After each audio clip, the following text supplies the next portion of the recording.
उसके अलावा second path function जो है वो क्या होता है, हीट। हीट जो होती है वो दो टाइप की होती है, एक होती है लेटेंट हीट, दूसरी होती है सेंसिबल हीट।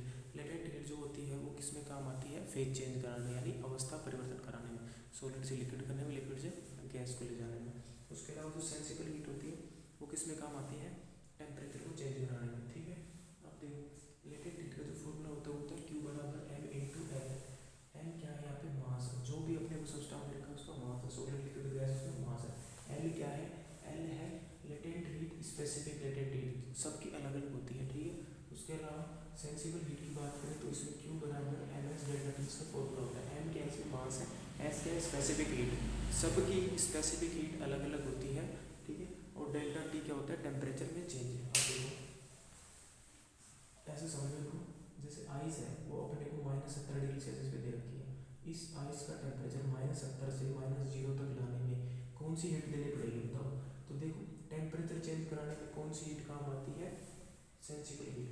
तो यहाँ पे अपन -70 से 0 तक लाएंगे तो सेंसिबल हीट काम है। उसके बाद में 0 डिग्री सेल्सियस पे आइस आ गई। अब इस आइस को 0 डिग्री सेल्सियस पे किस में कन्वर्ट हो जाएगी, वाटर में। तो यहाँ पे क्या हो रहा है, फेज चेंज हो रहा है। तो यहाँ पे क्या था, डेल्टा टी हुआ था यानी कि टेम्परेचर चेंज, लेकिन यहाँ पे क्या हो रहा है, फेज चेंज, फेज चेंज हो रहा है यहाँ पे, ठीक है। उसके बाद ये जो 0 डिग्री सेल्सियस पे वाटर था इसको क्या कर रहे हैं अपन, टेम्परेचर बढ़ा के 100 तक लेके जा रहे हैं। तो इसको क्या बोलेंगे, वही सेंसिबल हीट देनी पड़ेगी और क्यूएच दे दी। उसके बाद में 100 डिग्री सेल्सियस से वाटर को मैक्सिमम किस में कर सकते हैं, पेपर में कन्वर्ट कर सकते हैं। तो पेपर यहाँ पे दोबारा से अपन दे दी लेटेंट हीट, और लेटेंट हीट के बाद में 100 डिग्री सेल्सियस पर पेपर बन गई। लेटेंट हीट को हिंदी में क्या कहते हैं, गुप्त ऊष्मा, गुप्त ऊष्मा।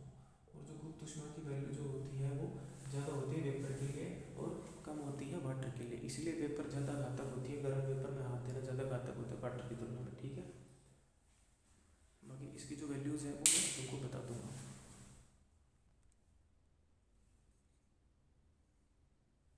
अब अगर इनकी यूनिट्स निकालें तो देखो यूनिट्स क्या निकलेगी, एल की लेटेंट हीट की जो यूनिट्स निकालेंगे बस निकालेंगे एल बराबर Q/m हो जाएगा, ठीक है। ये नीचे चले जाएंगे। क्यू क्या है, यहाँ पे हीट है, और हीट की क्या होती है, जूल अपॉन मास, मास की क्या हो जाएगी, केजी।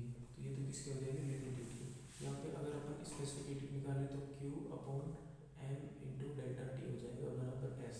तो ये क्या हो जाएगा, joule upon KG into kelvin, मतलब जूल पर केजी पर केल्विन की हो जाएगी इसकी स्पेसिफिक हीट की, ये इनकी यूनिट्स होगी। ये ऑप्शनल क्वेश्चंस में पूछ सकते हैं। उसके बाद देखो बहुत सिंपल है, अगर सॉलिड फेज से लिक्विड में जा रहा है तो उसको क्या बोलेंगे, फ्यूजन, फ्यूजन बोलेंगे। और इसको टेम्परेचर को क्या बोलेंगे, मेल्टिंग पॉइंट, ठीक है, क्योंकि मेल्ट हो रहा है। उसके बाद में लिक्विड को जब गैस में लेके जाएंगे उसको क्या बोलेंगे, वेपराइजेशन, ठीक है। उस प्रोसेस को, लिक्विड को जब सॉलिड में कन्वर्ट किया जाता है उसको बोलेंगे क्रिस्टलाइजेशन प्रोसेस, और इस पॉइंट को क्या बोलेंगे, फ्रीजिंग पॉइंट, उस टेम्परेचर को, ठीक है। उसके बाद गैस को लिक्विड में जब कन्वर्ट किया जाता है उसको बोलते हैं कंडेंसेशन, ये हाई प्रेशर पे और लो टेम्परेचर पे होता है। उसके बाद में जब सॉलिड को सीधा गैस में बदला जाता है उसको क्या बोलेंगे, सब्लिमेशन, ठीक है।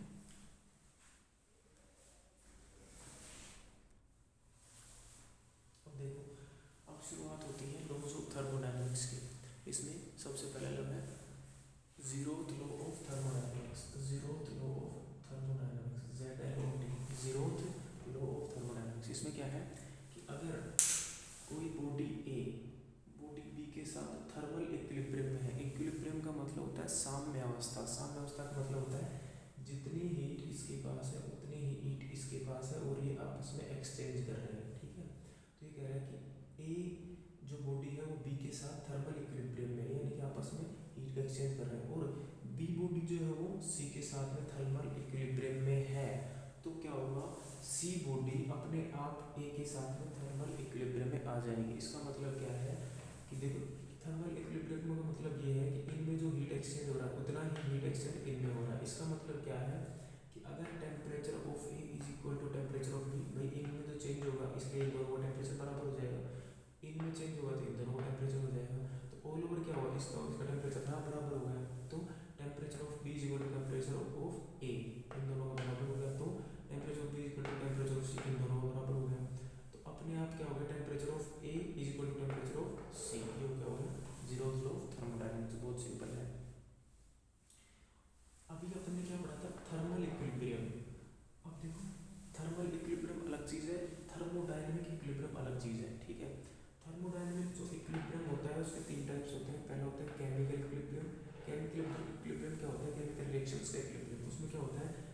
Of forward direction is equal to होती है रेट ऑफ बैकवर्ड डायरेक्शन, यानी जितनी रिएक्शन आगे बढ़ रही होती है उतनी पीछे आ रही होती है, ठीक है।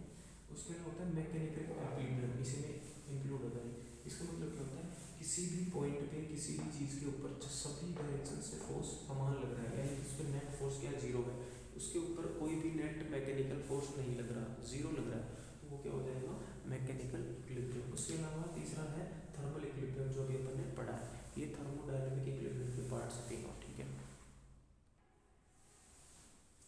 देखो ये इंटरनल एनर्जी है, ऐसा क्वेश्चन तुम्हारे शॉर्ट आंसर टाइप क्वेश्चंस में है, जैसे 2 या 3 नंबर के क्वेश्चन आते हैं उनमें आएगा, तुमसे पूछेगा कि आंतरिक ऊर्जा या इंटरनल एनर्जी के कैरेक्टर्स लिखो, गुण लिखो, तो क्या होते हैं देखो।